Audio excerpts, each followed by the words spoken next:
Testing, testing. The water, baby. I appreciate it.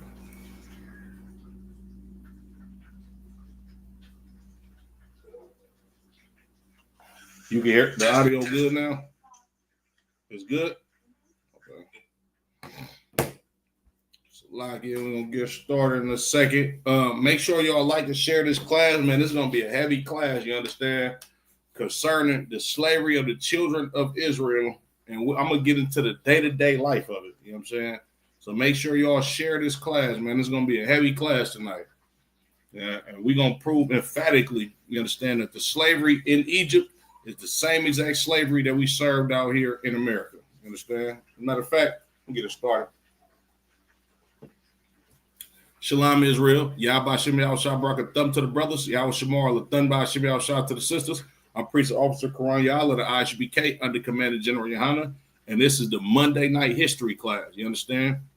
As y'all can tell by the title, we're going to go into the daily life of the children of Israel during our time of us serving out slavery in Egypt. You understand? Now, one book I want to show y'all. It's a pretty large book. You understand? This is the Harper's Atlas of the Bible. You understand? You can get one of these, or you can get the Collins Atlas of the Bible. It's the same exact book. You understand? But I'm gonna go in depth with the scriptures, and I'm gonna cross-reference this book because this book breaks down the details of what actually happened. You understand? During periods in the Bible. All right. So Salakia, let me share my screen.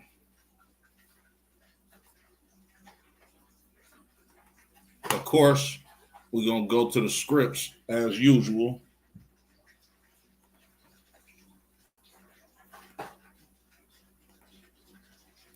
And y'all bear with me, man. This is probably gonna be a class that's gonna go for a little bit of time. I'm gonna try to get to it in a timely fashion. You understand? But y'all just bear with me. You understand? Okay, we're gonna go to Revelations chapter 11 and verse 8, and it reads.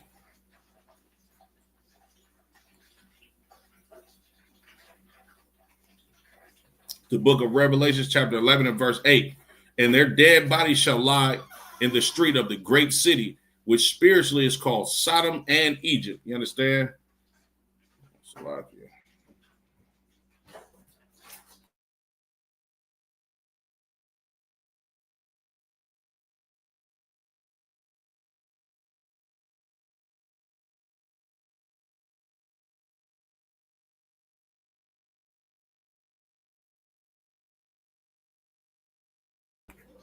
Salakia. I'm going to read that again from the top. And their dead bodies shall lie in the street of the great city, which spiritually is called Sodom and Egypt. You understand? And that's what we see today. The children of Israel, our dead bodies lie in this great city, you understand, or this great country of America. That's spiritually called Sodom and Egypt. And why is it spiritually called Sodom and Egypt? Because spiritually, you understand, this place has the same spirit as Sodom. You understand? Which with all of the LGBTQ activity, you understand? As well as it having the same spirit as Egypt, you understand? The Lord said he was going to send us back into Egypt, you understand, again with ships. Now, of course, that land over there in Egypt, right? That is not the actual name of that land, right? Or the name of the people of that land. The name of the people of that land was Mizraim or Matazarium, you understand, in the Hebrew, right? The reason why that land is called Egypt is because Egypt comes from a Greek word, you understand, Egyptos, right? And Salakia, I'm gonna get it for y'all right now, right? I'm gonna pull up that same scripture in the Blue Letter Bible to give you the definition of Egypt. As a matter of fact, I'm gonna just pull it up on my phone real quick, right?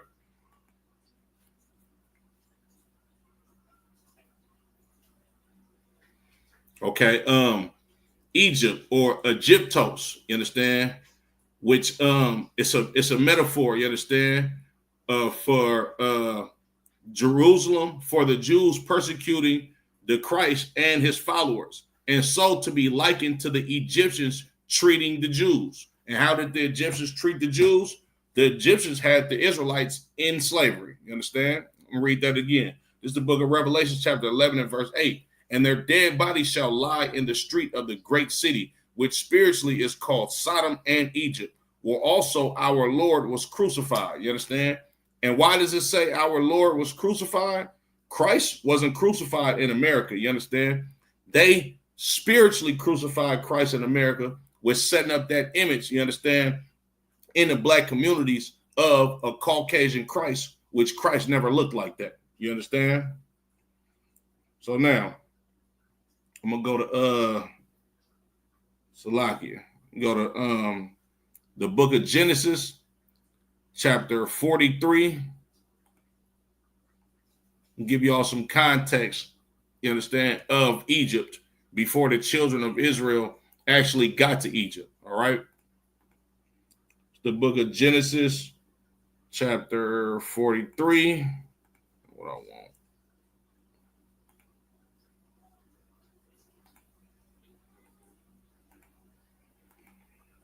In verse 32. Now, of course, brothers and sisters that don't know the story of how the children of Israel got to Egypt, Joseph, being sold by his brothers because of jealousy, was sold into slavery, and eventually he landed in Egypt, right? After a while, the Lord being with Joseph, you understand, Joseph was able to save Egypt from famine and made them a superpower on the planet Earth. But while he was in Egypt, the Egyptians didn't fool with him. And I'm going to show you why, right?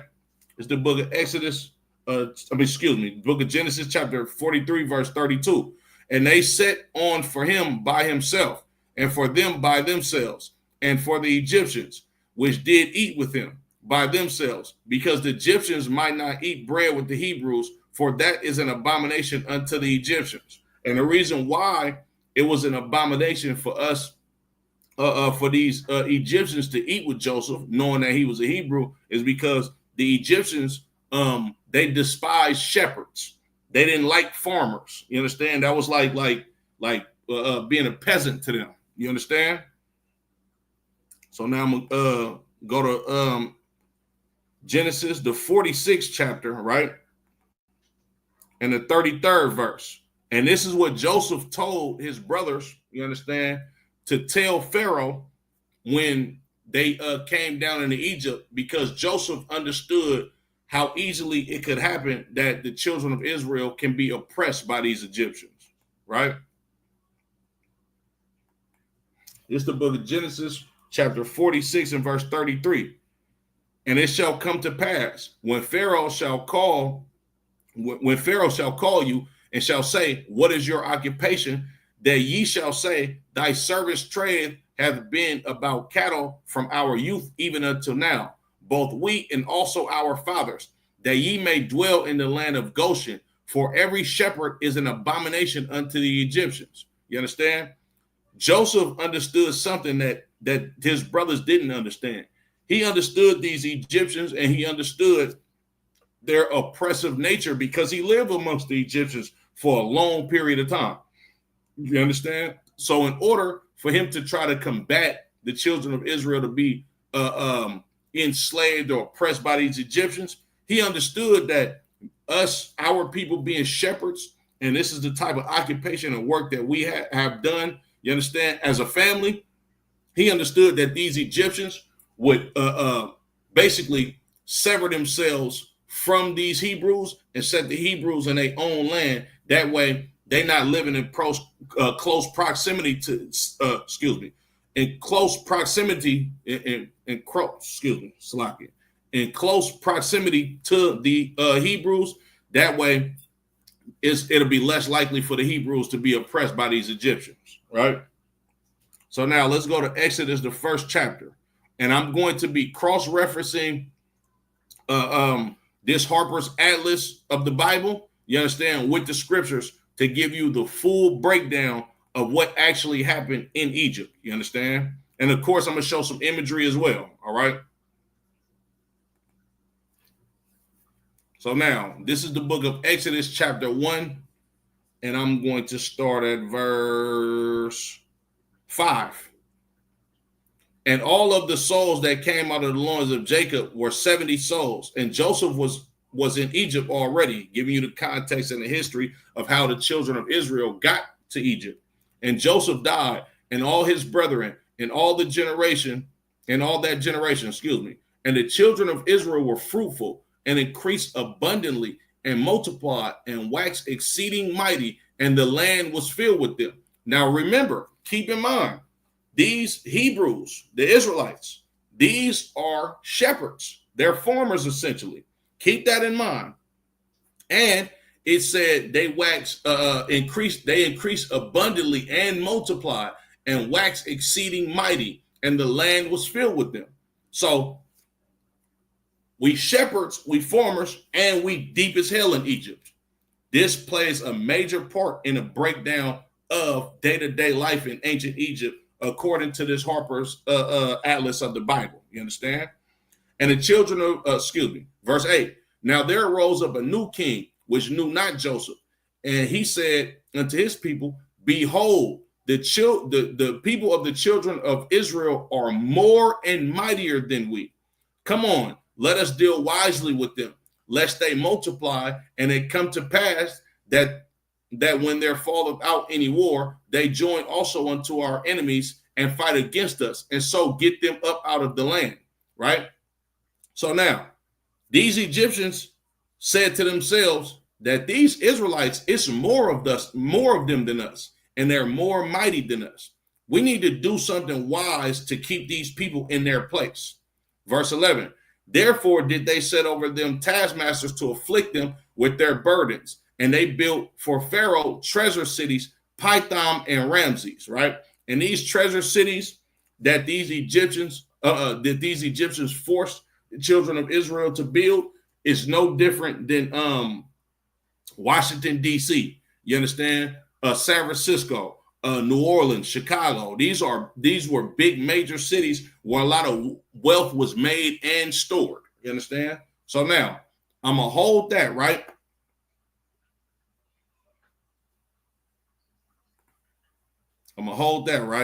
Now I'm gonna get into this Harper's Atlas of the Bible. You understand?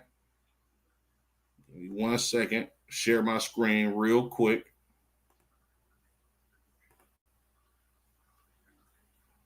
And like I said, keep in mind, this Collins Atlas of the Bible and this Harper's Atlas of the Bible, this book is one and the same. You understand? Make sure y'all share this class, because I'm about to get into some heavy information, right? So now I'm gonna open up this book. Remember, the children of Israel are being put into slavery where we at in the scriptures. You understand? I left off on Exodus chapter 1 and verse 11. Remember, the children of Israel are shepherds. They're farmers. And we deeper than the Egyptians. It's a lot of us. You understand? Now we're going to open up this Harper's Bible Atlas and go to page 38, right?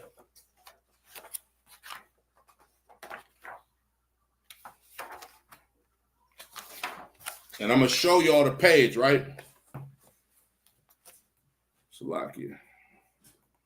I'm going to show y'all the page, right? You see that right there? I don't know if y'all can read that, but that says daily life in Egypt. You understand? Or daily life in ancient Egypt, excuse me, right? Now I'm going to start reading from the top. Hey, Matabar, Shalom, Lord Christ, sir.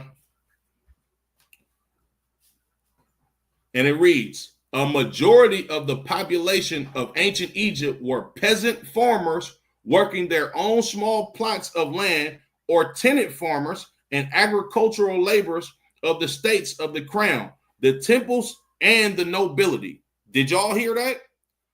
The majority of the population of ancient Egypt at this time, you understand, during the time of the children of Israel being in slavery in ancient Egypt, the majority of those people were farmers and peasants. meaning these are the slaves. Exodus chapter 1 and verse 9. And he said unto his people, behold, the people of the children of Israel are more and mightier than we. There was more of us in ancient Egypt. That's why the majority of these people that lived in ancient Egypt was peasants and farmers, aka the slaves. You understand? Reading on.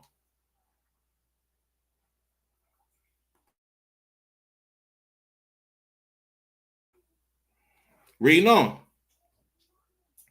It says, their daily life was regulated by the annual flooding of the Nile, which provided water for irrigation, and more importantly, the rich silt, which made Egypt the most fertile land of the ancient Near East.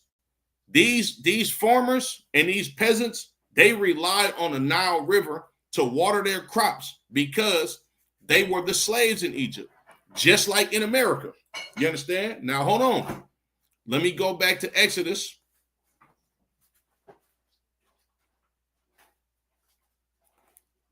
Let me go back to Exodus, the first chapter, right? It says, reading on, it says, therefore did they set over them taskmasters to afflict them with their burdens, and they built for Pharaoh treasure cities, Pithom and Ramses. So they built cities, right? For Pharaoh, treasure cities. And I'm gonna keep reading. But the more they afflicted them, the more they multiplied and grew. And they were grieved because of the children of Israel. And the Egyptians made the children of Israel to serve with rigor, meaning they was beating us to keep us in check or in line, enslaved.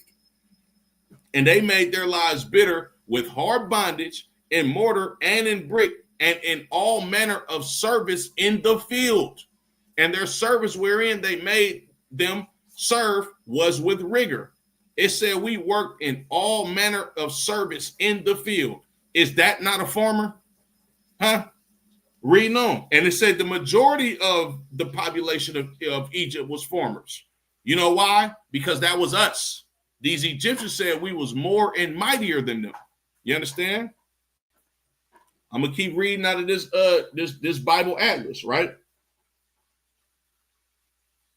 It says, as the flood waters receded in October, the boundaries of the various plots and estates would be marked out. The irrigation channels cleared and repaired, and the planting of crops would begin. So we started planting crops around the time of October because in Egypt, you understand, during their autumn season, you understand, it's still hot outside. You understand? It's a nice cool breeze. I mean, not a nice cool breeze, but it's ideal weather to grow crops, right? The two principal crops were emmer, wheat, and barley. Now remember, these two principal crops were emmer, wheat, and barley. And I'm going to show you why, right? The first was used to produce bread, and the second to manufacture beer. The two staple items of the ancient Egyptian diet. You know why this is the two staple items of the ancient Egyptian diet? Because the Egyptians didn't pay us money during our time in slavery. You know what they fed? I mean, how they paid us? They paid us with bread and beer. That is welfare in ancient Egypt. Just like you go get food stamps today, you understand? And I'm gonna touch on that some more. You understand? This was welfare back in ancient Egypt, right? Flax was another important crop and was used in the production of linen garments. Small garden plots yielded vegetables such as lettuce and lentils, while vineyards were to be found on great estates. Cattle and poultry were reared to supply meat. You understand? So now they had vineyards on great estates, and then some people had small gardens of their own. You understand? These vineyards on these great estates, it's the same thing when you go out here to Northern California, Napa Valley, where they growing all of them goddamn grapes, or you see all of these fruits and vegetables being mass produced. You understand? Hey, shalom, sis. The water for tapping in. You understand?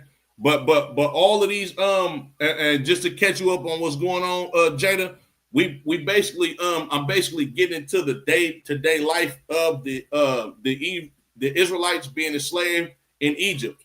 I touched on the majority of the population of Egypt was peasants and farmers. And when you read in the book of Exodus, the first chapter and the ninth verse, these Egyptians said, "We are more and mightier than those Egyptians," talking about the Israelites. You understand?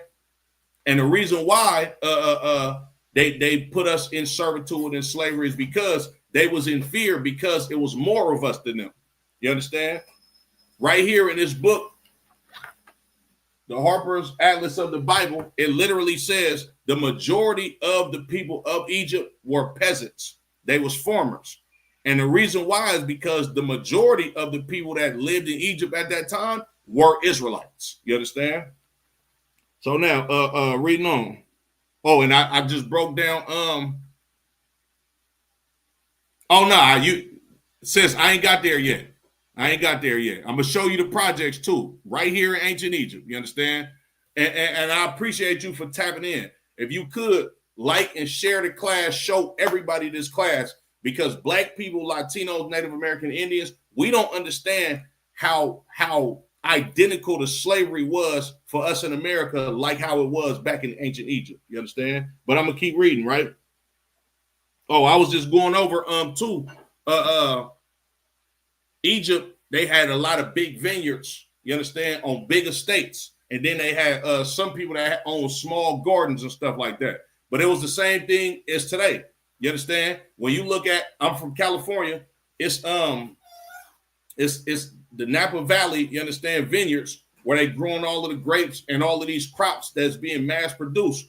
They got our people in the field still right now, the so-called Latinos, you understand? Just like the so-called Black people worked those fields during the times of slavery, this is exactly what we was doing in ancient Egypt. You understand? Them projects coming up real soon, sis.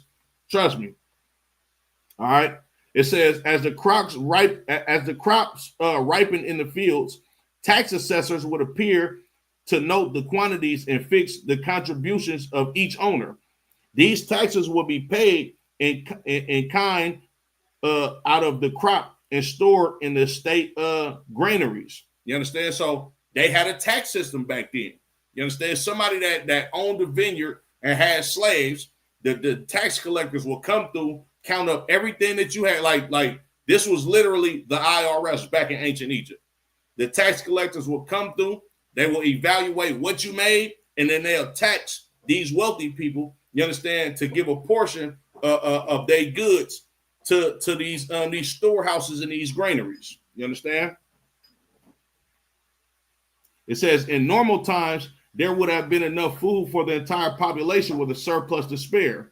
A low Nile could lead to a diminishing crop yield, and successful occurrences might lead to famine conditions. During the annual inundation, when the land could not be worked, the farming population was liable to conscription for work on the various state building projects alongside the specialized corps of full-time workers, which must have existed. Now, let me break down to y'all what I just read, right? That word inundation, this is when the water of the Nile, it didn't rise to the heights that it needed to. So being a farmer and producing crops was scarce at this time. So when these people couldn't farm, they were subjected to go work construction or build up the buildings. You understand? Right? It says wealthier sections of the population could buy exemptions from this labor tax by providing subsidies. You know what that means, right? These wealthy people, you understand, they gave subsidies to the poor people as a tax write-off, just like today. You understand? Out here in California, it'd be a whole lot of East Indians that be paying for pizzas. You understand, and a lot of food to pass out to the homeless, and they keep those receipts in order to lower their taxes as a tax write-off. They was doing this back in ancient Egypt, right? Now, sis, I'm about to get into them projects right now. You understand? Salakia. And then after I break down the projects, I'm gonna go into Planned Parenthood in ancient Egypt. The same exact thing. You understand? And if I got time too, I'm gonna try to go into drugs being in ancient Egypt. All right. It says, little has survived of the towns and villages of ancient Egypt, apart from certain specially built workmen's villages. Keep that in mind. Specially built workmen's villages. A workman is one of these farmers, or one of these shepherds. You understand? One of these peasants, so to speak. Right now, listen good. The houses in these sites were located along narrow streets, right? So it's houses in these sites that's located along small, narrow streets, right? Just like in the ghetto. You understand? Just like in the projects, your project building, or if you in New York, you understand, they'll say you live in the Jefferson houses or things of that nature. You understand? Same thing with down there in New Orleans. You got the Magnolia projects. You got the Callio projects. Same thing with the projects that was in Chicago. These projects was centered in neighborhoods with these small, narrow streets, right? Absolutely, sis. Absolutely, it was drugs back then, right? It says these houses, the houses in these sites were located along narrow streets and entered by one doorway off a lane. That's how it is in KC. Okay, I got you, sis. So I'm gonna read that again. It says, the houses in these sites were located along narrow streets and entered by one doorway off a lane. Now watch this. I'm about to show y'all an image real quick. Let me share my screen.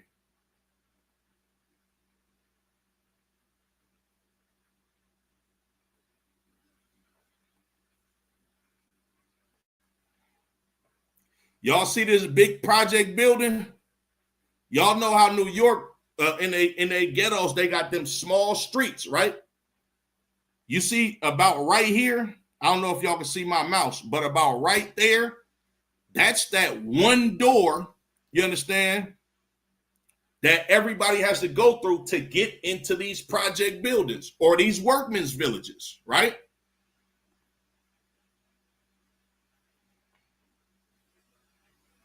I'm gonna read on some more. It says, these houses in these sites were located along narrow streets and entered by one doorway off a lane. And if you understand, certain projects are built different. Like in New York, a lot of these projects got hallways in them. You understand? You got to enter into your door one way. It's no back door to get you out your apartment. And it's a small, narrow lane that you got to walk through in your hallway to go into your door. This is exactly how ancient Egypt was. Hold on, let me show y'all another image to get some more clarity of what this is talking about, right?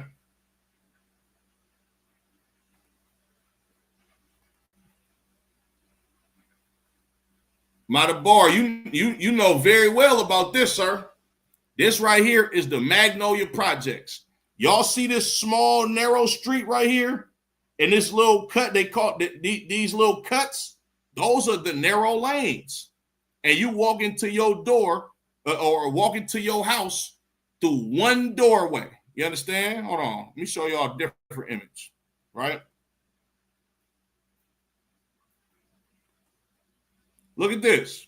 You see this small, narrow lane? And to go inside your projects, you go into this one door.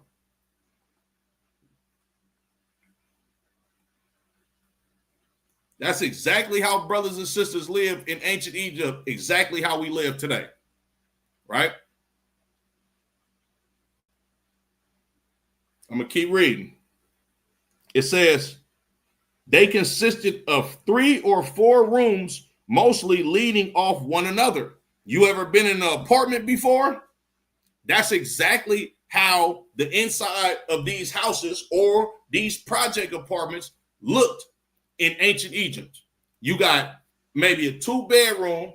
You got they didn't have bathrooms back then, but you have 2 bedrooms, you understand, a living room, and probably somewhere to eat your food at. Same thing is living in a project building today, right?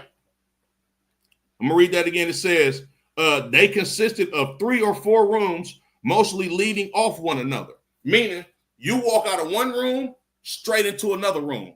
You walk into that room straight into another one. You understand? Like a small hallway in an apartment complex in your house, right? It says a staircase led up to the flat roof where the family would spend much of their time in the hot summer evenings. Now, their projects was built a little bit different in ancient Egypt. When you look at this, right? When you look at this image on the screen, when it's hot outside in the summertime in New Orleans, when these old school projects are still up, where you'll see everybody back outside sitting on a stoop or sitting on the steps. We used to do the same thing in ancient Egypt, but just because the structure of the houses was built a little bit different back then, instead of going outside on the front porch and sitting in front of the house, we used to be on the roof. In New York, they still go to the top of their roof, you understand, in the projects in New York and chill up there sometimes. You might have a brother up there with a full-out barbecue grill and some lawn chairs and some tables playing dominoes on the roof of a 10-story project building. Same thing as ancient Egypt, right? Now listen to this good.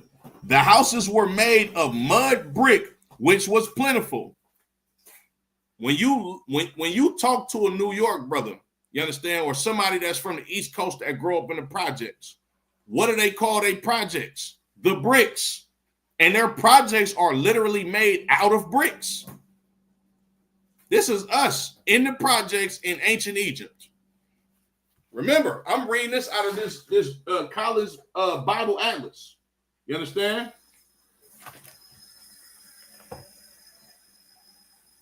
It says, mud of the right consistency was mixed with water, and then straw would be kneaded in to bind the mixture and would use to form the bricks.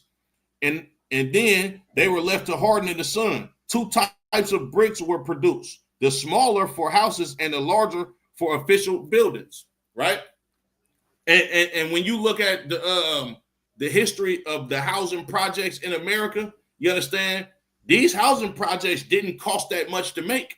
You understand, these was cheap housing projects that was made with bricks. That way they can last a long time without a lot of maintenance. It was the same thing in ancient Egypt, right?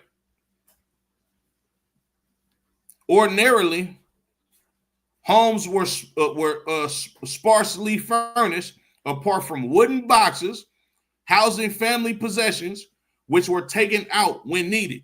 We had safes in our projects, in our project buildings back then. You understand? And we didn't have too many possessions because we was poor. But listen, right?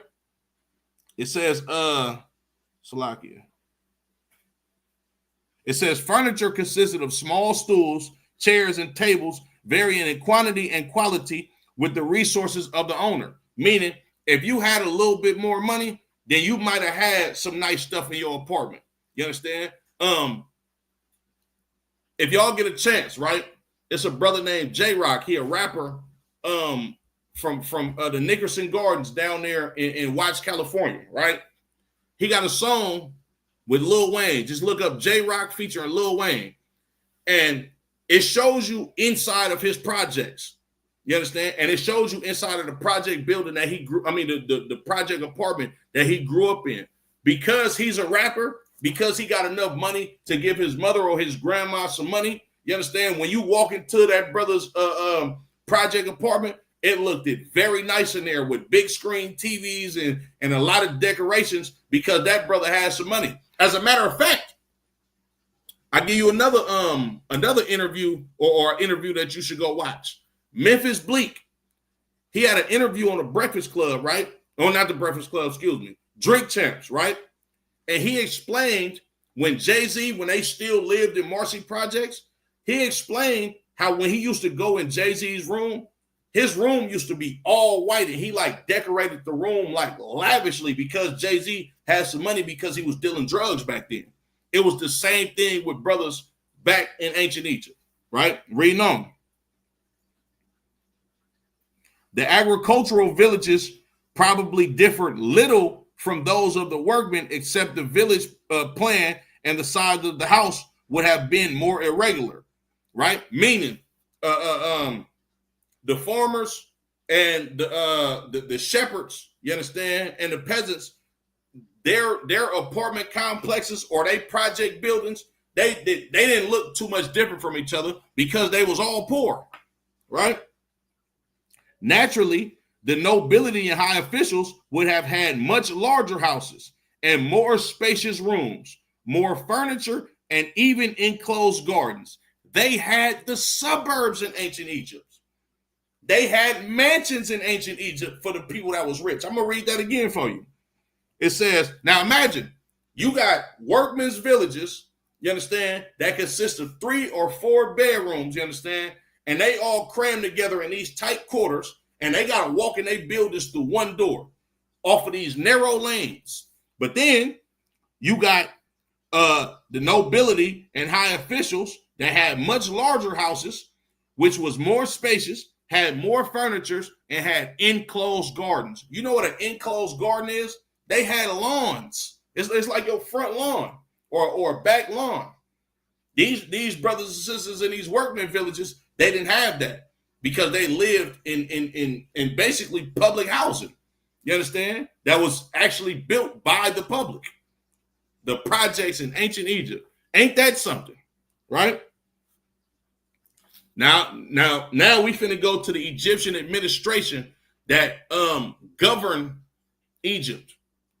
Now watch this. I'm about to show y'all the police force. You understand? The government, police brutality. I'm gonna get into a little bit of that entertainment and all of that, right? It says the everyday life of the ordinary Egyptian was overseen by a hierarchy of officials. I'm going to read that again for y'all. The everyday life of the ordinary Egyptian was overseen by a hierarchy of officials. That ordinary Egyptian that they talking about, these is talking about the slaves or the farmers or the peasants. Their everyday life was overseen by a hierarchy of officials. This is the police. This is the police in ancient Egypt. Now, hold on. Let me go to the scripts real quick. Right?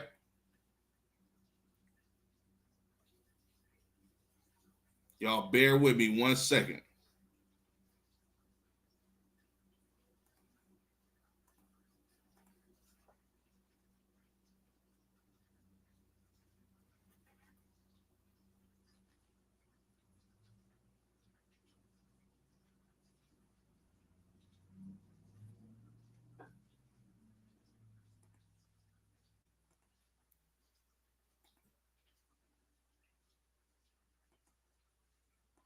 Okay, this is the book of Exodus, chapter 2, and verse. I'm going to start at verse 10. And the child grew, and she brought him unto Pharaoh's daughter, and he became her son. And she called his name Moses. And she said, because I drew him out of water. So this is when Moses gets older, right? And Moses goes to see what was going on with his people and watch what he saw. Remember, I'm going to read this again. The everyday life of the ordinary Egyptian was overseen by a hierarchy of officials. Verse 11, and it came to pass in those days when Moses was grown, that he went out unto his brethren and looked on their burdens, and he spied an Egyptian smiting an Hebrew, one of his brethren. That is police brutality in the Bible. You understand? Because these Israelites, they had to be overseen by these officials to make sure that they was working, to make sure that they wasn't doing nothing that the Egyptians didn't want them to do. You understand? The same thing with the police force today. You understand? The police force rides around our neighborhoods just to see what type of crimes is being committed, to see who they can arrest. Oh, they gonna beat you up and all of that. You understand? Just like Moses witnessed with his own eyes back in ancient Egypt. You understand? Salakia. I'm gonna get back into this Bible Atlas. It says the king stood at the top of the social order because the king was the ruler. He was basically the president of Egypt, just like Donald Trump and all the rest of them high officials of America. You understand? So you got the pharaoh or the president, right? Normally, he would have inherited this position from his father, but in times of unrest, the ruling dynasty could be overthrown to make way for a new family, often with a military background. So they didn't vote. You understand? Back in Egypt, right? For the most part, they would pass down their pharaohship to their sons. But sometimes some of these families got overthrown by another family who wanted to be on top, right? Says the royal residence and hence the capital city was not fixed. Thebes, which is a city, you understand, or one of those treasure cities, rose to prominence at the beginning of the new kingdom and remained a religious capital and a royal residence. But it was not too far south to be, but it was too far south to be an effective site, especially when Egypt became more involved with the affairs of Western Asia.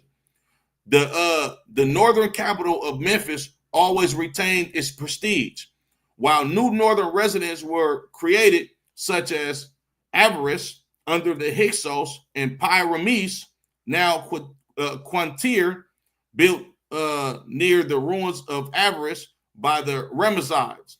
The actual task of administration was carried out by two viziers, one of Upper Egypt and one of Lower Egypt. And these viziers are essentially vice presidents. You understand? And they had a whole government system up under them, right? It says there were numerous officials under the viziers, from overseers of the treasury, right? They had a treasury and a treasury department, right? Just like America. The granary and the cattle, down to minor officers such as town mayors. So they had town mayors, and then they had police forces under these town mayors. Same thing as America. You understand? Egypt was a complex system or a complex country. You understand? And a superpower on planet Earth. Each of the important officers had its own staff of scribes, doorkeepers, and other attendants. The vizier was also initially responsible for the administration of the vast temple properties, where a second separate bureaucracy existed. Meaning, this vizier, right? He was over the finances, you understand, of his region, and then he had a bureaucracy or administration of people that ran that and kept that in line and reported to him. You understand? Just like government officials, Congress, you understand, so forth and so on. This is exactly how ancient Egypt was ran, exactly how America is ran, right?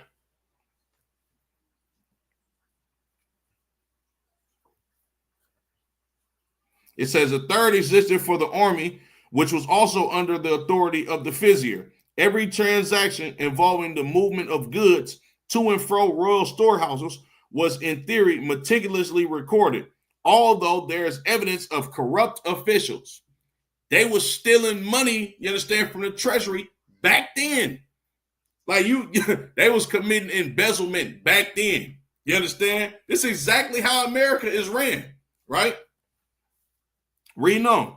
It says, Salakia, the army consisted of both conscripts and volunteers and provided a means of promotion for the most humble villager if he showed promise and could attract the right patrons. Meaning, just like you have so-called blacks, Latinos, and Native American Indians that join the police force, you understand, and basically commit atrocities and brutality against their own people. The Egyptians had it set up like that to where you had sellout Israelites back then too. You ever seen a police officer? Like, we just watched a video of a young brother that got his window broken. What was that, Florida? A young brother just got his window broken in Florida, right? The racist cop busts his window, take off on him, and snatch him out the car, and they commits to whooping his ass. Excuse my French. And you know who was sitting up there, right there, watching everything go down and telling him, why did he just get out the car? 2 black officers. It was the same thing in ancient Egypt. You understand? We had traitors back then, right? The movie Baller Blocking. You understand? When you had the black police officer that tried to act like he was cool, but he still was the police. T.K. Kirkland played that role. You understand? It was the same thing back then. You understand? Reading on. Salakia. It says, valor in battle often led to military decorations and land grants, which were tenaciously preserved by the descendants of the original owner. Meaning, if you went crazy in war, just like today in America, they'd give you a Purple Heart. I think that's like the highest badge you can get in the war. They gave you that type of stuff in ancient Egypt, and they gave you money, and they gave you loans for lands, right? Or not loans for lands, grants for lands, or they paid for you to get land.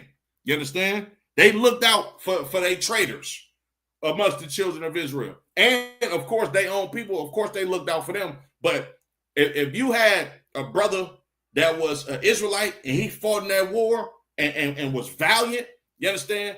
Egypt rewarded him, just like today. You understand? Slacky. Military men were frequently chose to fill the top civilian and priestly posts. So I'm going to read that again. Military men were frequently chosen to fill the top civilian and priestly posts. You know what it means to be a top civilian? That's a police officer. Like, you are one of the common people that live in these cities. You're not a high government official. You're not a mayor or none of that. You understand? They had military officers that filled the ranks of the police, the police departments, just like here in America. Them people come back from Iraq, you understand, and all of them wars that they fought in the Middle East with PTSD. And then they get on the force and think they still in war, and then they beat the hell out of you in your neighborhood on your street. It was the same thing in ancient Egypt. It says the rise through the rise through the civilian ranks was more difficult, as a general knowledge of the scribal arts was a minimal required for a bureaucratic post. Scribal families would obviously pass their skills on from father to son, while local scribes probably took on pupils. Meaning, for the most part, you understand, the scribal posts or people that was, you know, the scribal families, they pass stuff down.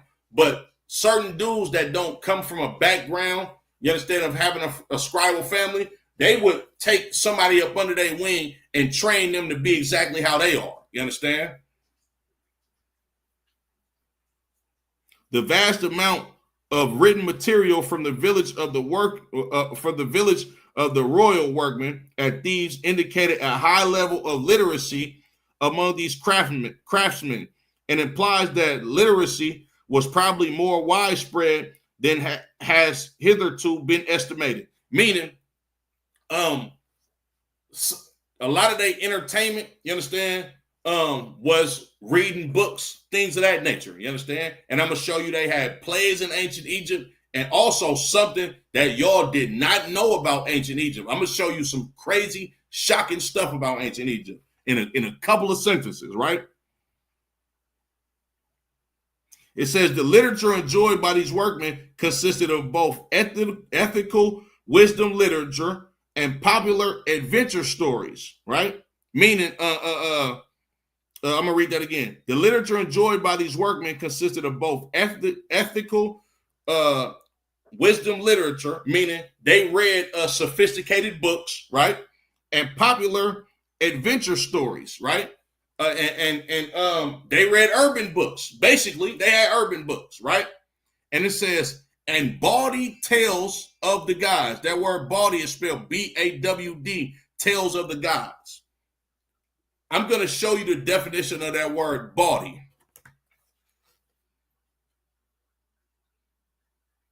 It was crazy in Egypt.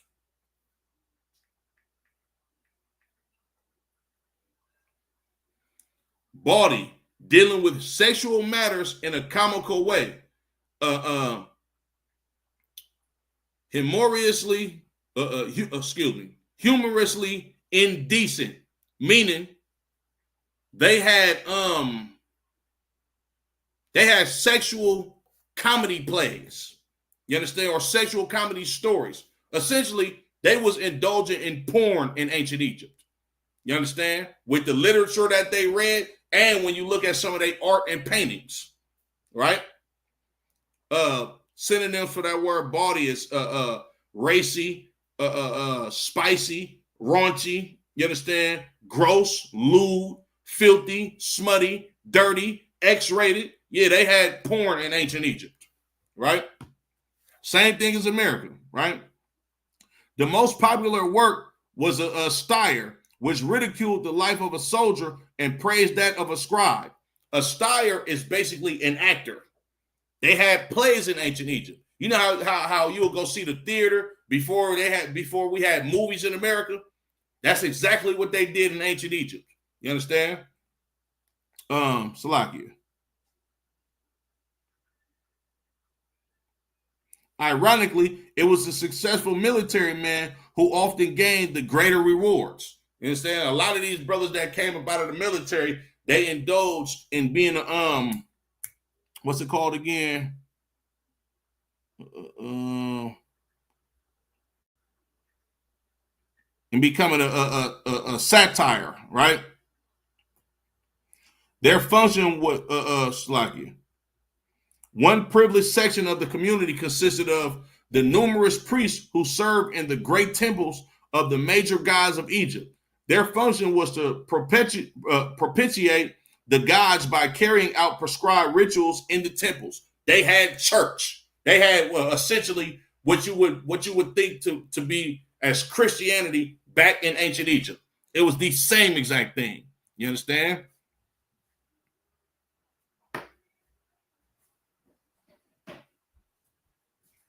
And they had all different type of rituals as far as they churches, things of that nature, you understand? But I don't really want to get into the exact rituals that they had because it's literally the same thing as Christianity today. You understand? Like how Christians will bring out a shrine and your Christian pastor will sit up there and give you a sermon and prosperity doctrine and all of this. They did this, but they did it for the ancient Egyptian gods. And it was more of ceremonies of just worshiping statues and all type of weird stuff. You understand? Right? So now I'm going to go back to Exodus, go back to the scriptures.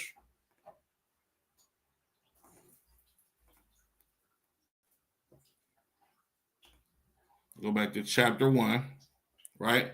Now let me show y'all Planned Parenthood in the Bible. And then after I show y'all Planned Parenthood in the Bible, I'm going to show you drugs in ancient Egypt.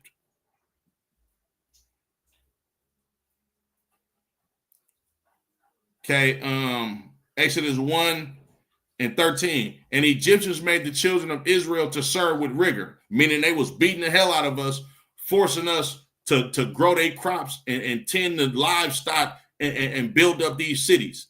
And they made their lives bitter with hard bondage in mortar and in brick and in all manner of service in the field.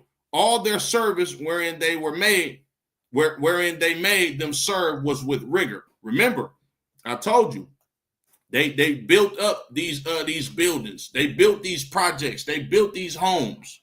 You understand? And they did all manner of service in the field, meaning they tend to livestock.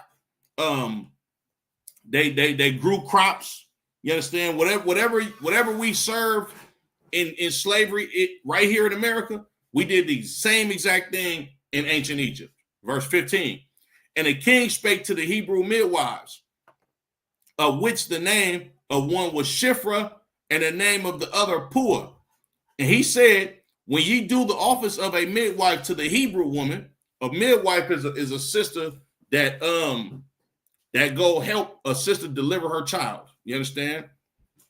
He said, when you do the office of a midwife to the Hebrew women and see them upon the stools, if it be a son, then ye shall kill him. But if it be a daughter, then she shall live. That's Planned Parenthood right in the Bible.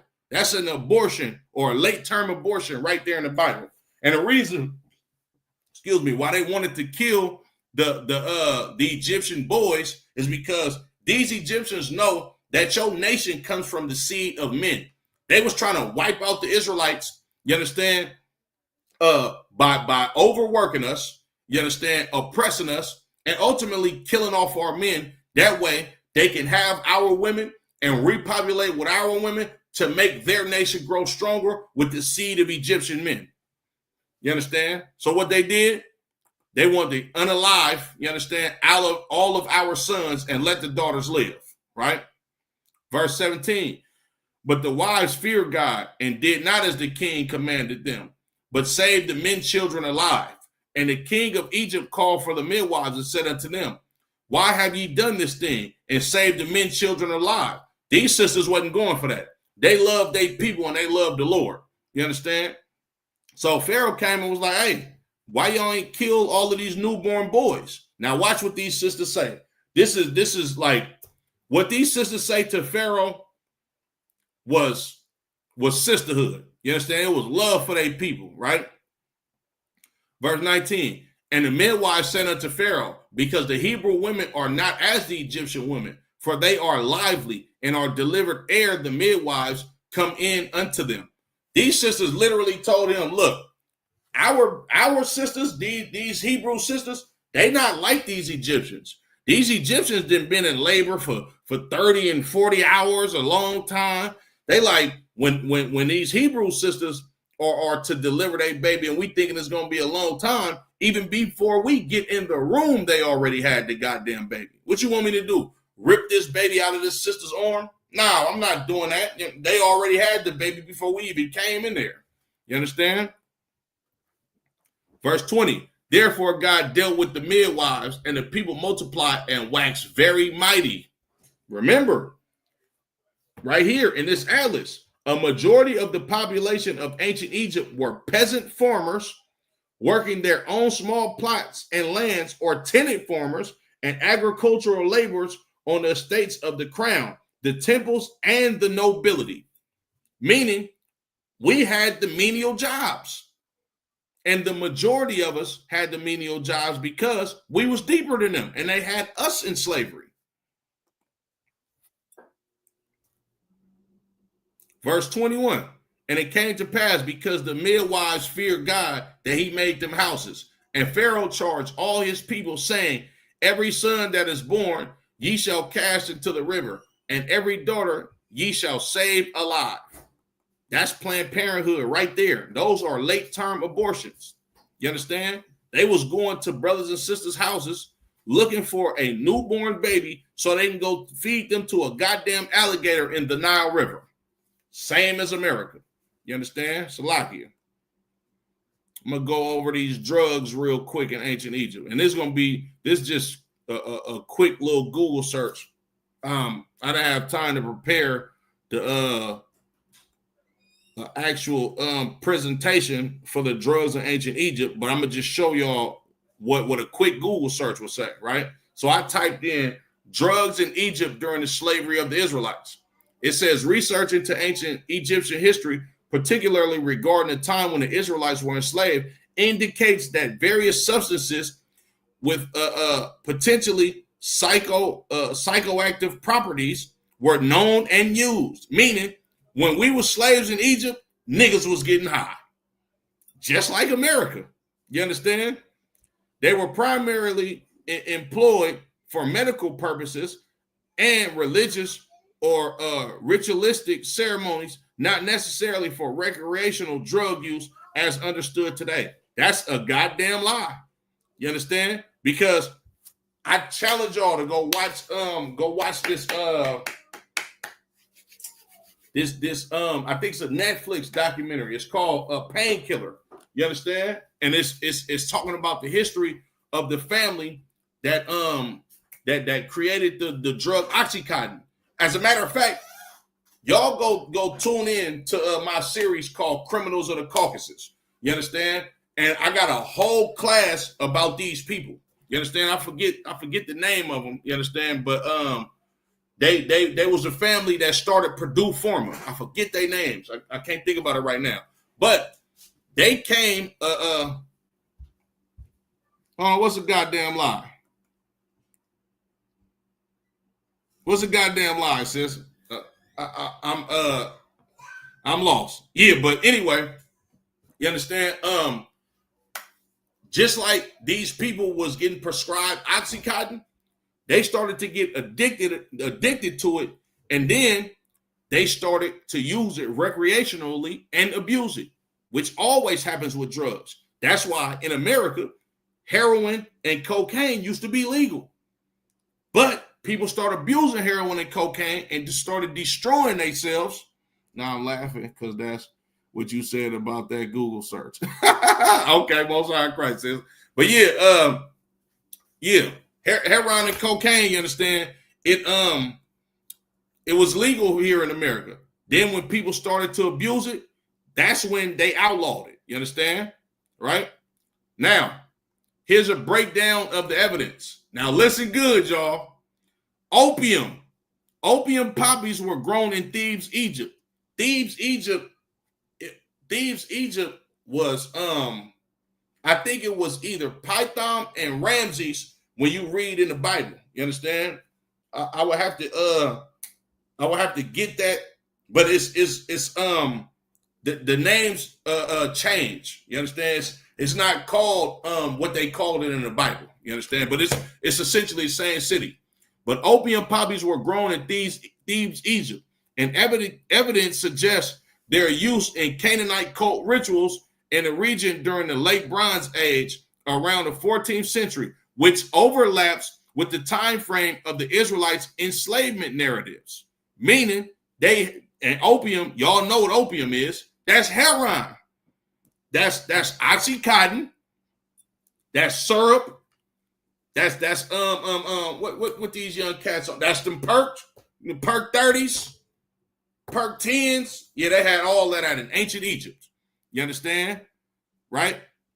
It says traces of opium have been found in ceramic vessels excavated at Tel Yehud in modern day Israel, leading some to suggest a possible ritualistic or ceremonial use of opium by Canaanites. Canaanites is Africans, if y'all don't know. And these Africans are a different tribe of Egyptians, but they all come from Ham. Perhaps to induce ecstatic states or communicate with the deceased during burial ceremonies. Meaning these niggas was getting high. Same thing as today. You understand? You see these white people, they be off ketamine and all of these type of different drugs. Yeah, well, the high officials of the ancient Egyptians, you understand? They was getting high. Just like the police get high, and it trickled all the way down to the children of Israel living in our ghettos being oppressed. We was getting high right along with their ass. Blue water lily. Ooh, this is crazy right here. Also known as the blue lotus, right? Nymphaea naukalai. I don't even know if I pronounced that right. It was a revered plant in ancient Egypt and is known for its psychoactive properties when steeped in wine. Did y'all hear that? Did y'all hear that? I'm gonna read that again. It say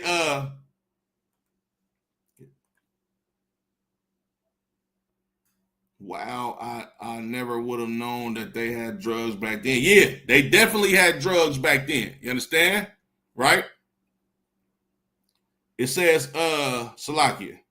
I'm going to read that again. The blue water lily, also known as the blue lotus, It was a revered plant in ancient Egypt and is known for psychoactive properties when steeped in wine.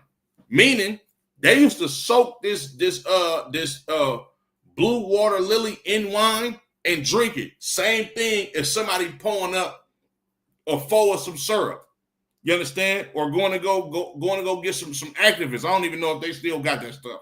I'm so far removed from even being around those type of people. I don't even know the terms. You understand? But this is essentially what it did. It said it had psychoactive properties. Same thing as you getting high off that syrup.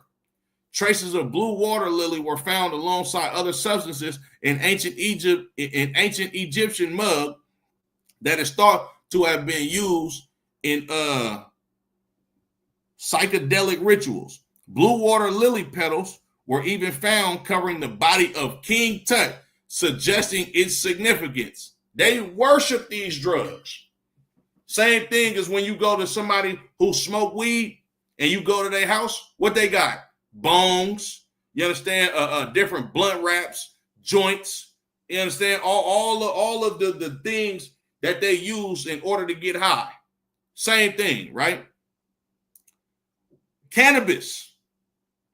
Evidence from text suggests that Egyptians used cannabis for medicinal and perhaps even religious purposes, according to Your Egypt Tours. Text indicates its use as a sedative against bladder and eye infections and for pain relief. Some deities, such as Sishat and Bastet, are even depicted consuming cannabis, highlighting its significance in their culture. Look at America. America is big on smoking weed. That's why they made weed legal in all of these different states, especially California. Like when I was a kid,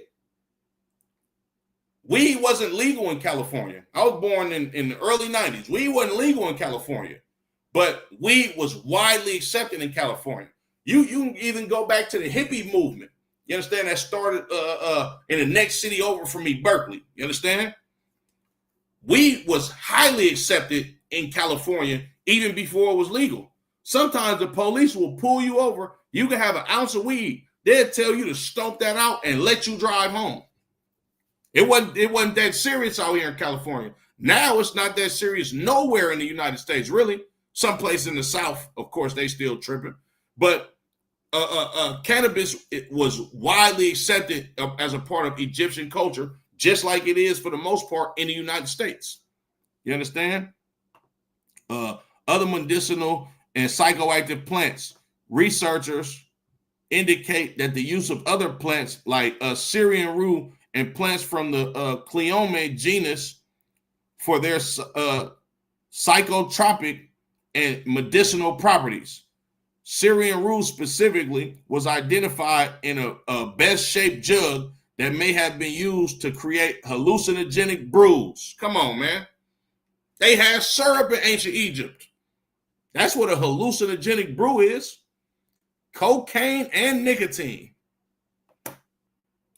Cocaine and nicotine, while much more controversial, some studies have detected traces of cocaine and nicotine in ancient Egyptian mummies.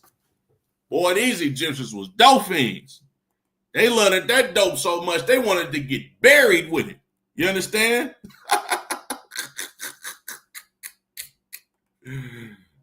You know how some people want to be buried with their money? They said, bury me with that soft. You know what I'm saying? Bury me with my pack of Newports. Salakia. Leading to the discussions about possible pre-Columbian transoceanic contact, according to the University of California, Riverside. However, these findings remain a subject of considerable science debate due to potential contamination and lack of evidence. Man, get up out of here. They had it. They had it. They had the pack out there. You know what I'm saying? Salakia. It says it is important to note that the term drugs in this context refers to substance with psychoactive effects, which may have been utilized for various reasons, including medical treatments, spiritual practices, or pain relief, rather than purely for recreational use. Furthermore, the precise extent and nature of their use by the Israelite slaves during their enslavement period remains unclear, as direct evidence is scarce. No, nigga, we was getting high back then. You understand? Just how we getting. That's how the blacks, Latinos, and natives is getting high today. Sis said. So they took Egypt's whole blueprint. Absolutely. Hold on, let me show you this. I'm about to pull up a picture right now.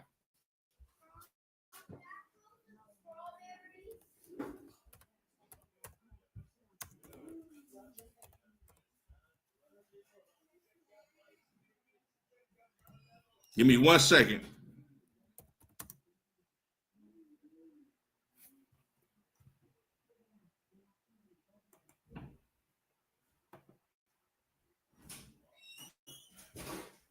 Give me 1 second, sis. I'm about to show you. I'm about to show you a couple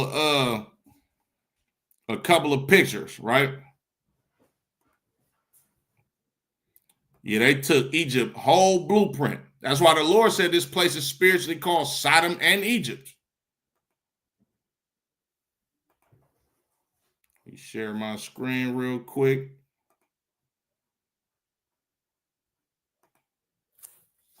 You see this, sis? That's the Washington Monument and the Egyptian obelisk. The same damn statue. The same statue. You understand?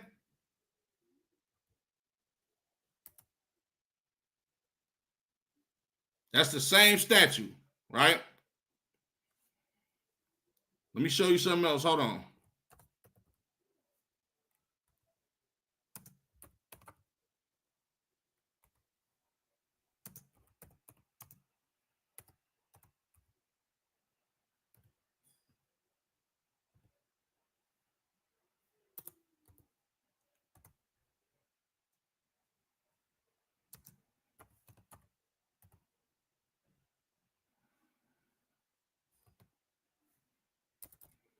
Give me 1 second.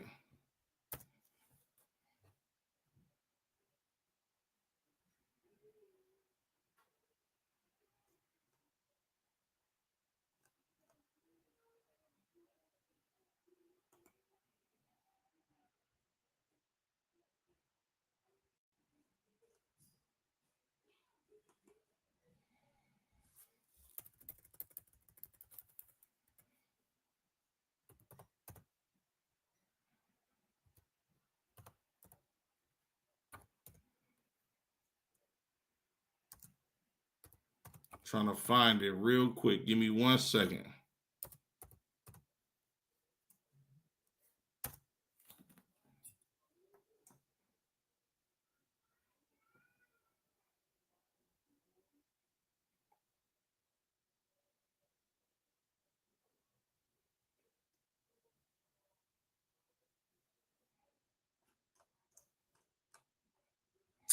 I don't know what it's called. It's a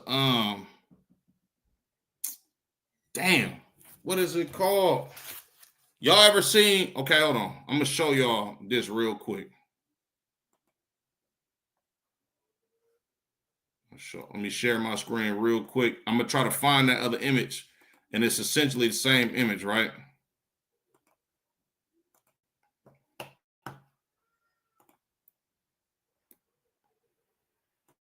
Y'all see this picture of Abraham Lincoln right here? They got a statue similar to this picture of a pharaoh sitting on a throne, just like Abraham Lincoln. Hold on, let me see.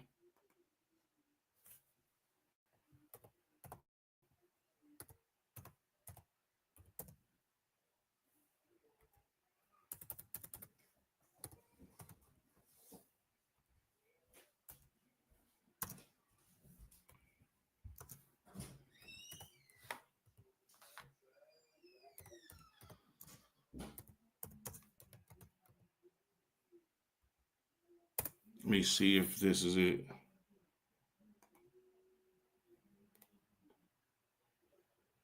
Oh, here we go. Here we go.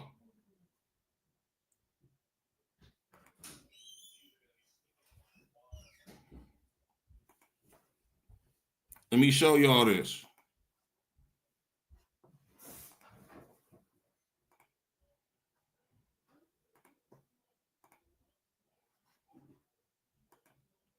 Ain't that the same thing as Abraham Lincoln sitting in that chair?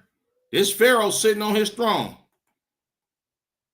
It's the same exact thing. You understand? Just like when you look at the American dollar, you understand? That pyramid on the back of the dollar. These people took the blueprint, you understand, from Egypt, from the government system, right? Politics, you understand? Having a president or a pharaoh, keeping the poor peasants and farmers in workmen's villages, aka the projects.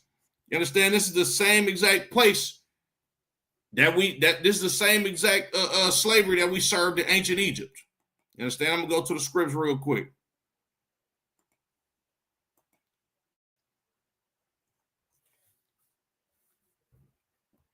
Go to the book of Salakia. Before I go to that, I'm about to show y'all baby mama drama in the Bible. Would y'all believe me if it was baby mama drama in the Bible? Huh? Would y'all believe me if it was baby daddy drama in the Bible? I'm about to show y'all that real quick. Hold on. I'm gonna go to the book of Deuteronomy, the 24th chapter. Now watch this. And y'all gotta bear with me because I gotta break it down, right?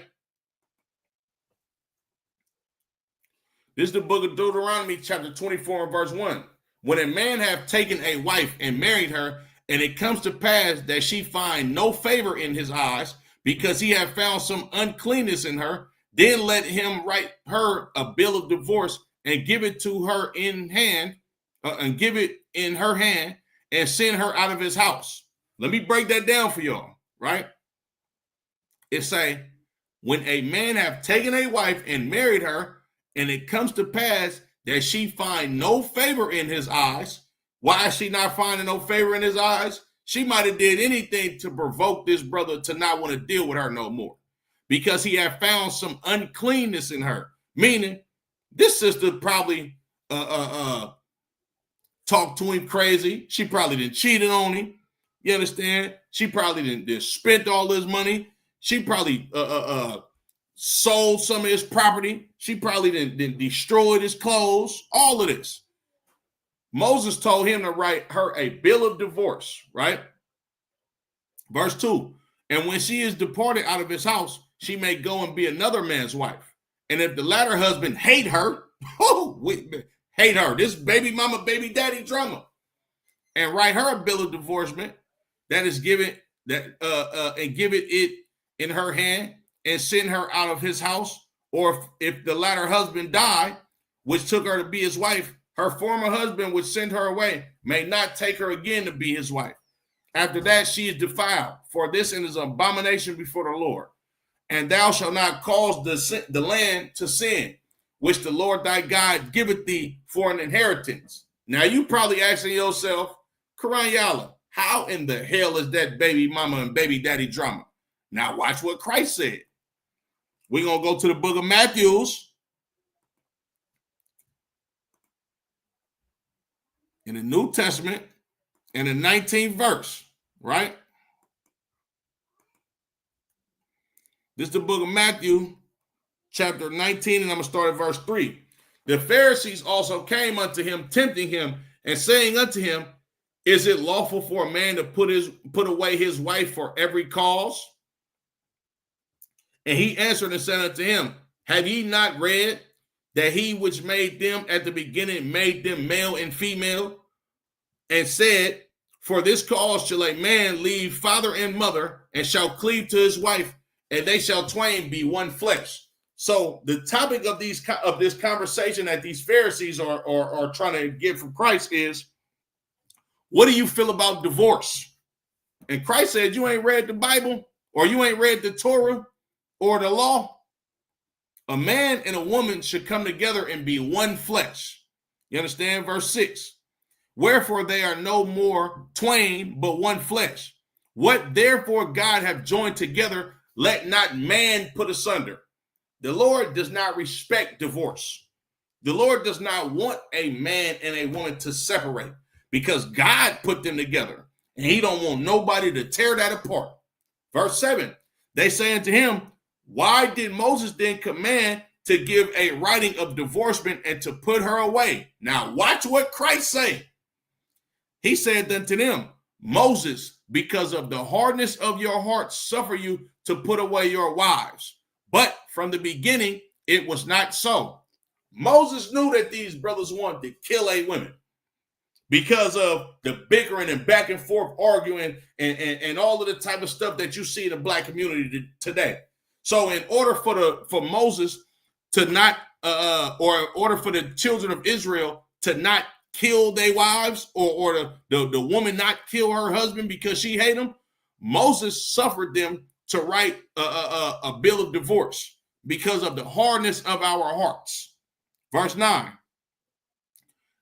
and I say unto you, whosoever shall put away his wife, except it be for fornication, and shall marry another, committeth adultery. And whosoever marrieth her, which is put away, doth commit adultery. Christ said, look, the only way you can put away your woman or stop dealing with that woman is if she committed adultery on you. You understand? But other than that, no, you cannot divorce that woman. Moses only told y'all to write the bill of divorce because of the hardness of your heart. Or, in other words, he knew how mad you was at that broad and he didn't want you to kill her.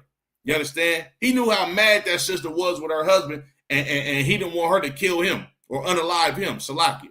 You understand? Baby mama, baby daddy drama in the scriptures. You understand?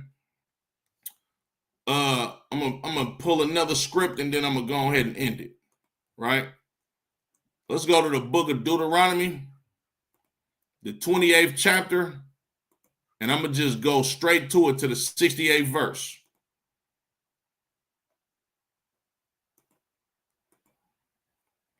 And the Lord shall bring thee into Egypt again with ships. Remember, in the beginning of this class, you understand, I broke down why this land of Mizraim or Matazarium in the Hebrew was actually called Egypt.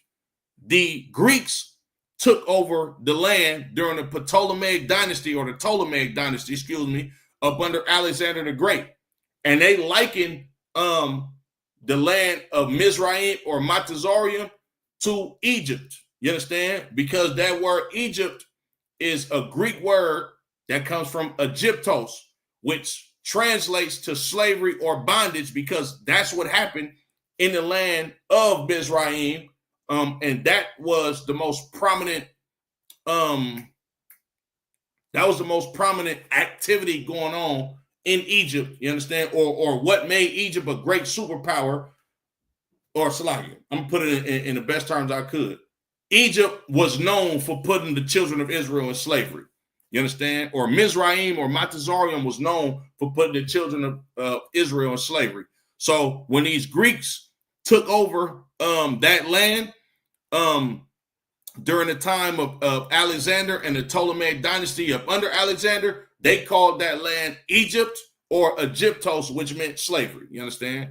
And the Lord shall bring thee into Egypt again with ships. Now, if you look at a map from Israel or from the wilderness, you understand that Moses is talking to the children of Israel here, and you don't need a boat to go back into Egypt or Mizraim or Matazarium in the Hebrew.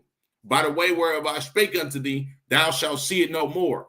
And there ye shall be sold unto your enemies for bondmen and bondwomen. So the Lord said he's going to send us back into slavery on boats coming to the Western hemisphere of the world, i.e. the Americas, the Caribbean islands, so forth and so on, you understand? And that's when we were sold to our enemies for slave men and slave women. And it says, and no man shall buy you. That word buy is an old English word that means to redeem you or to get us out of slavery. You understand? So the Lord prophesied that the children of Israel would go into slavery on boats You understand? If we did not obey the law, statutes, and commandments of our God. With that being said, I'm going to go on in and end it. Yahweh Shem Yahshua Barak a thumb to the brothers. Yahweh Shamar la thumb by Shem Yahshua to the sisters. Make sure y'all like, share this class. Show this to your preacher who think he know the Bible. Show this to your auntie that didn't know that black people were slaves in Egypt. Show this to your little cousin that be popping perks. You understand? And show him the history of it and show him why the children of Israel did it. You understand? And why he shouldn't do it no longer. Shalom.